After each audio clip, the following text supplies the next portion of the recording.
Hello friends, मी ज्योती. तुमचं सर्वांचं ज्योतिष किचनमध्ये खूप खूप स्वागत. आज आपण पाहणार आहोत संक्रांतीनिमित्त कारयाची चटणी, जी करायला अगदी सोपी आणि स्वादिष्ट आहे. चला तर लगेच सुरू करूया. आणि हो, सबस्क्राईब नाही केलं असेल तर करून घ्या आणि बेल आयकॉन प्रेस करा, जेणेकरून माझा व्हिडिओ प्रथम तुमच्यापर्यंत पोहोचेल. तुम्ही मला इंस्टाग्राम आणि फेसबुकवरही फॉलो करू शकता. तर कारयाची चटणी तयार करण्यासाठी आपल्याला लागणार आहेत कारळे अर्धी वाटी, कोथिंबीर एक लहान वाटी, भाजलेले शेंगदाणे एक लहान वाटी, लाल तिखट पावडर अर्धा चमचा, लसणाच्या 10 ते 15 पाकळ्या आणि चवीपुरतं मीठ. प्रथम एका जाडबुटाच्या पॅनमध्ये कारळे भाजायला घ्या. इथे मी कारळे स्वच्छ धुवून रोळून वाळवून घेतलेले आहेत. कारळे रोळून घेतल्याने त्यात असलेले बारीक खडे निघून जातील. आणि आता गॅस मीडियम आचवर ठेवून कारळे भाजायला घ्या. कारळे भाजताना एकसारखे परतत राहा, म्हणजे ते खाली लागणार नाहीत.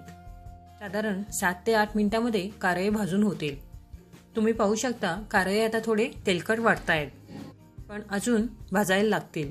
साधारण 7 ते 8 मिनिटे भाजून झाल्यानंतर ते डार्क ब्राऊन कलर दिसायला लागतील. तुम्ही पाहू शकता कारळ्याचा रंग आता बदलत आहे, पण अजून थोडा कलर यायचा आहे.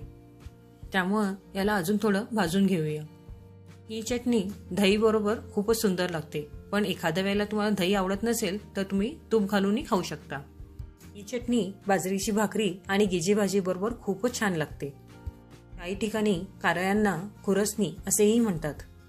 आणि आता साधारण कारळे भाजून झालेले आहेत. तुम्ही पाहू शकता याचा आता रंग डार्क ब्राऊन आलेला आहे, म्हणजेच ते भाजून झालेले आहेत. मग कारळे गॅसवरून उतरून बाजूला ठेवून द्या. आणि साधारण कारळे थोडे थंड झाले की मिक्सरमध्ये बारीक करायला घ्या. प्रथम मिक्सरमध्ये स्वच्छ धुवून कोरडी केलेली 1 वाटी कोथिंबीर घाला. मग 10 ते 15 लसूण पाकळ्या घाला. त्यानंतर चवीपुरतं मीठ. मी इथे साधारण अर्धा चमचा मीठ घालत आहे. त्यानंतर अर्धा चमचा तिखट पावडर. मग आपण भाजून ठेवलेले कारळे आणि शेवटी 1 वाटी भाजलेले शेंगदाणे घाला आणि सर्व बारीक करून घ्या. आणि तुमची कारयाची चटणी तयार. ही चटणी कमीत कमी 10 ते 15 दिवस सहज टिकते. मैत्रिणींनो, तुम्हाला ही झटपट तयार होणारी चटणी कशी वाटली ती नक्की कमेंट करून सांगा. परत भेटूया.